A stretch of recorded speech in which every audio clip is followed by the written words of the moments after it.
मानुष तेरा गुण बड़ा, मांस न आवे काज, हार न होते आभरण, त्वचा न बाजन बाज।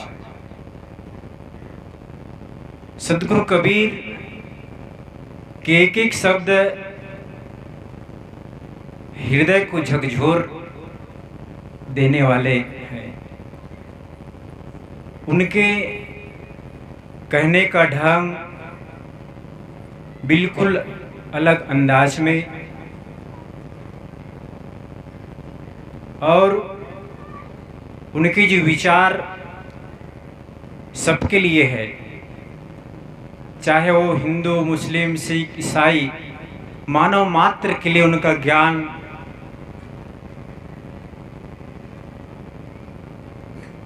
है। और जो उनके ज्ञान को समझ करके अपने हृदय में हृदयांगन कर लेंगे, उनका जीवन सुंदर पुष्प की तरह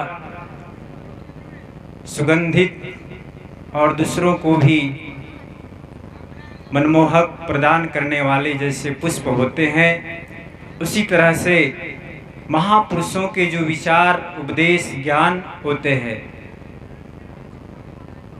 जैसे गुलाब का पुष्प, गुलाब का पेड़ में फूल लगा है, लेकिन साथ साथ कांटे भी लगे होते हैं, उसी तरह से महापुरुषों की जो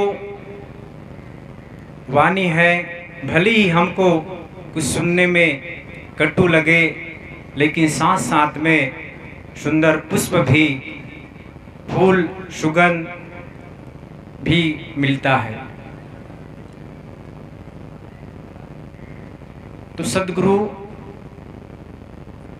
साहब कहते हैं कि मानुष तेरा गुण बड़ा।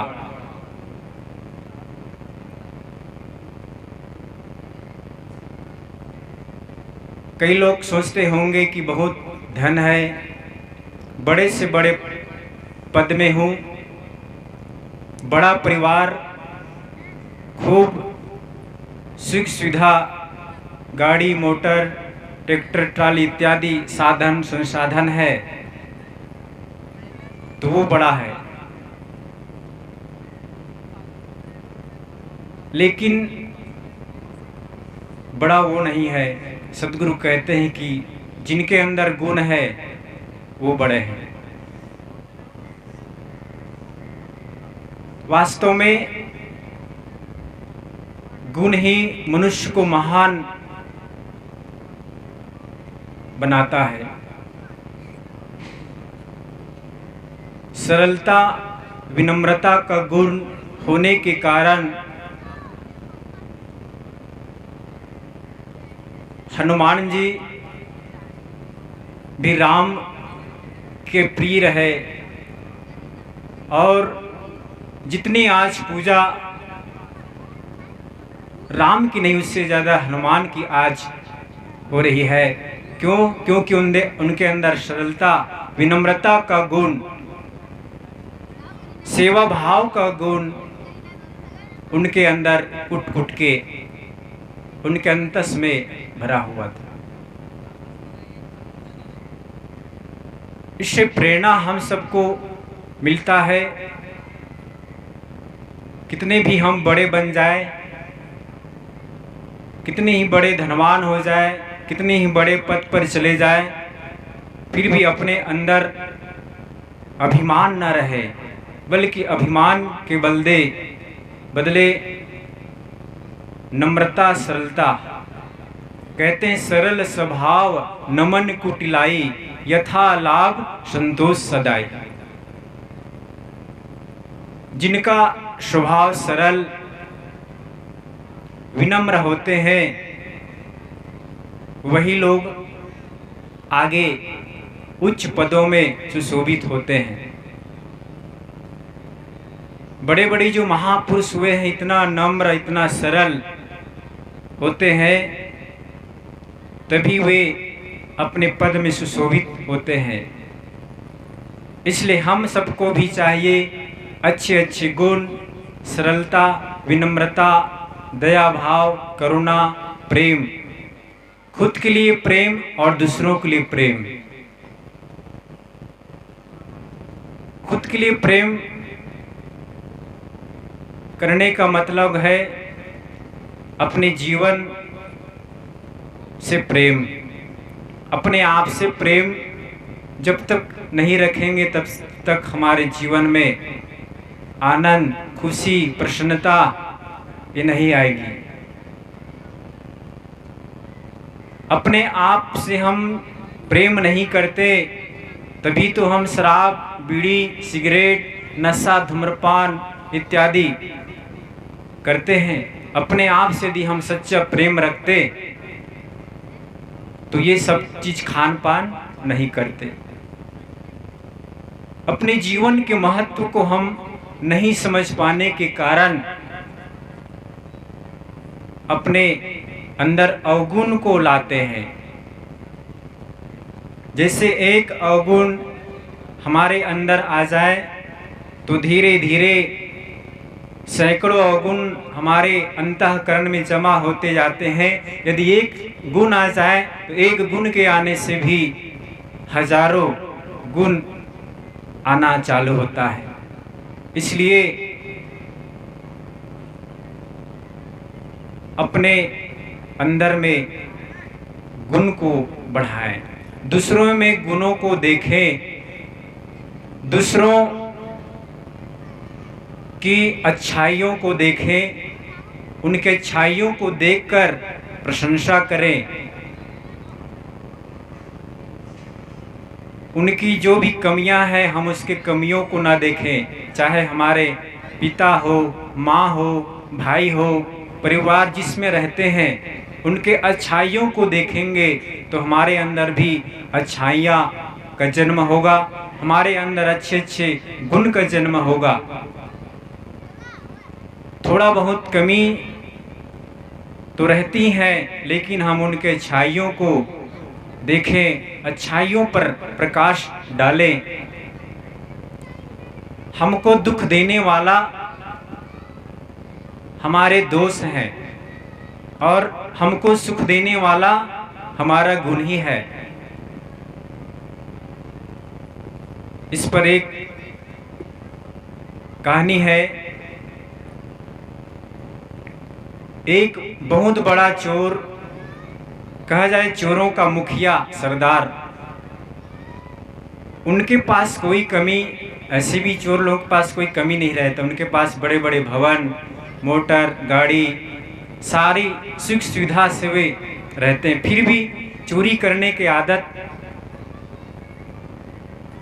तो चोरी करते हैं, उनको फलता नहीं है क्योंकि उनका जो कर्म है वो गलत है। इसलिए एक चोर का सरदार, जिनके अंडर में लगभग 500 भी से अधिक और उनके छोटे छोटे उनके चोर थे, तो एक दिन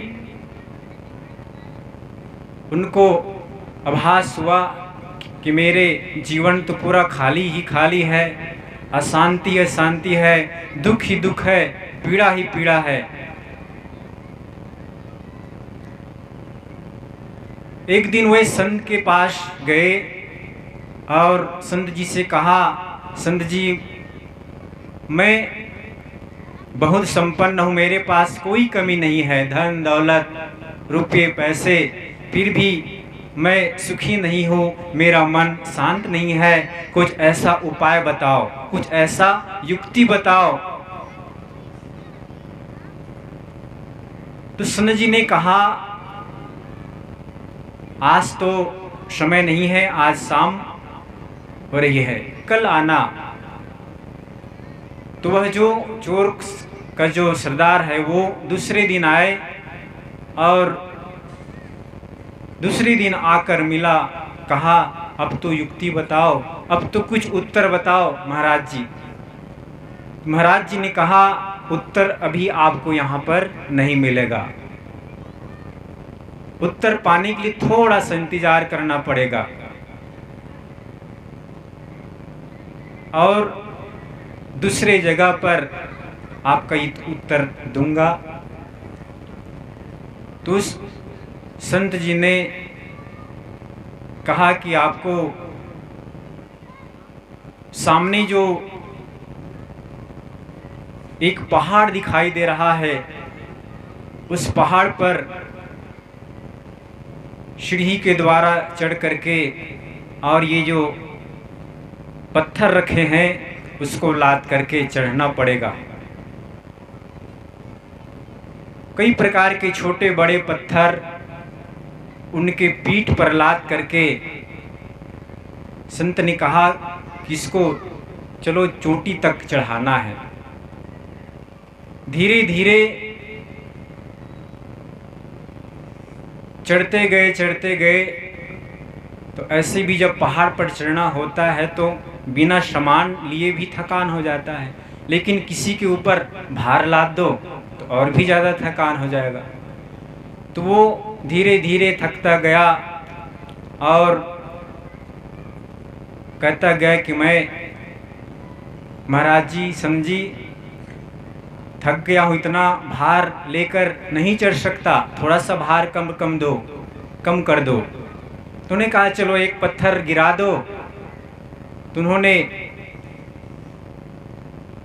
पत्थर गिरा दिए तो थोड़ा सा भार कम हुआ और 2 पत्थर बच गए। कहा चलो इसको भी, अभी तो और लास्ट चोटी तक जाना है। तो फिर वो धीरे धीरे और आगे बढ़ते गए। फिर भी उनको और महसूस हुआ अब तो बिल्कुल मैं एक कदम भी नहीं चढ़ पाऊंगा।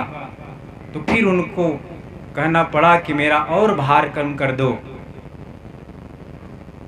तो संत जी ने कहा चलो ठीक है, ये भी भार आपका मैं कम कर देता हूँ। तो उसका भार कम कर दिए। तो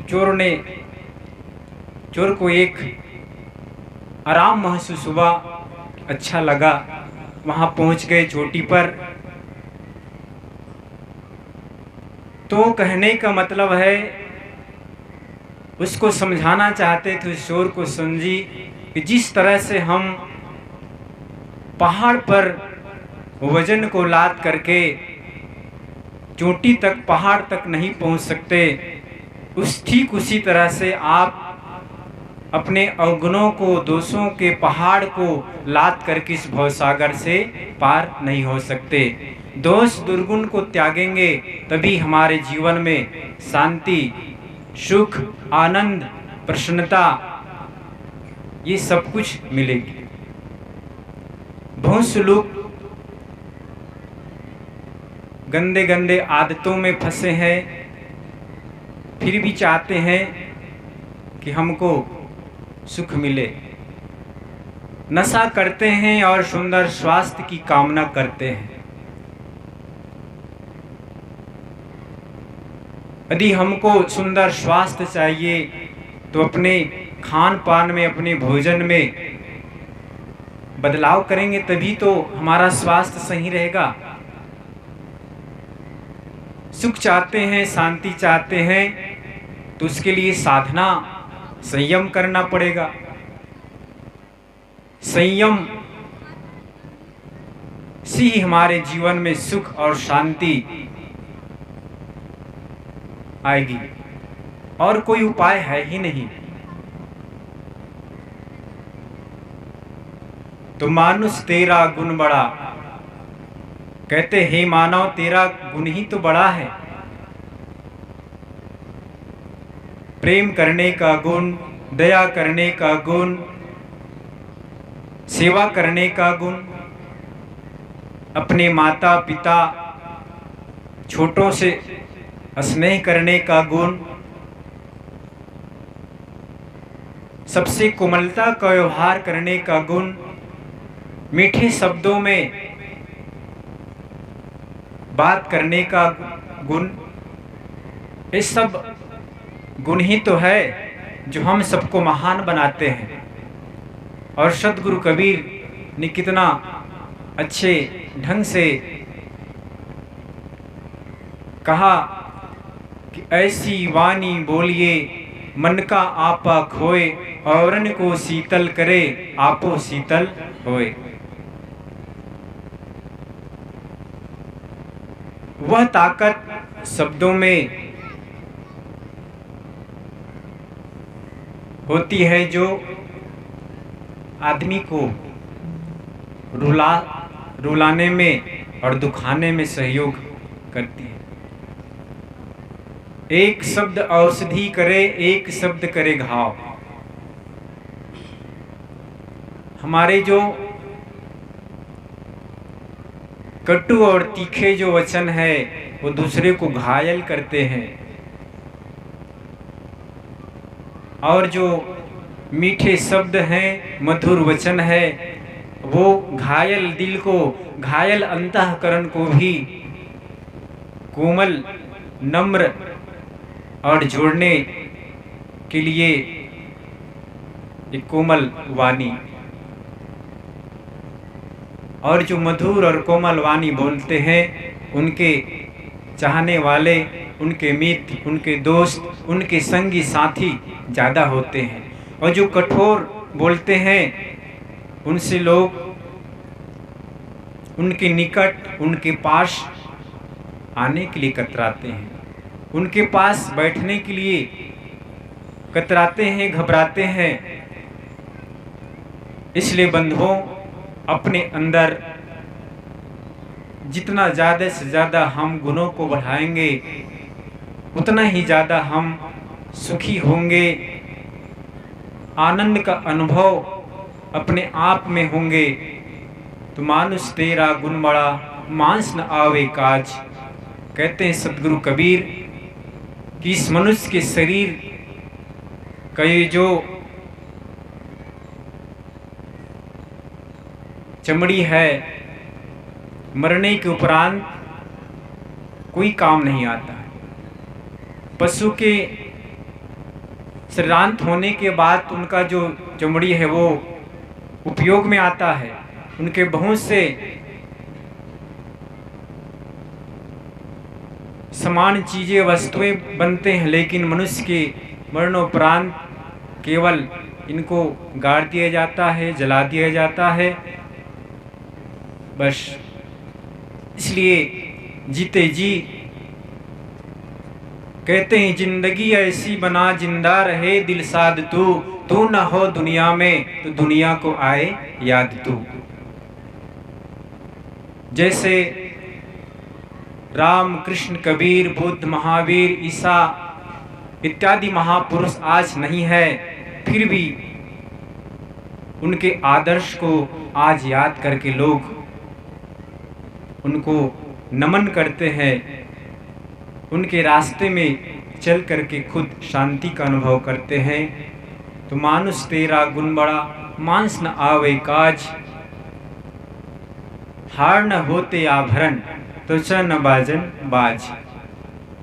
और ये मनुष्य के हड्डियों के कोई आभूषण, गहने इत्यादि नहीं बनते,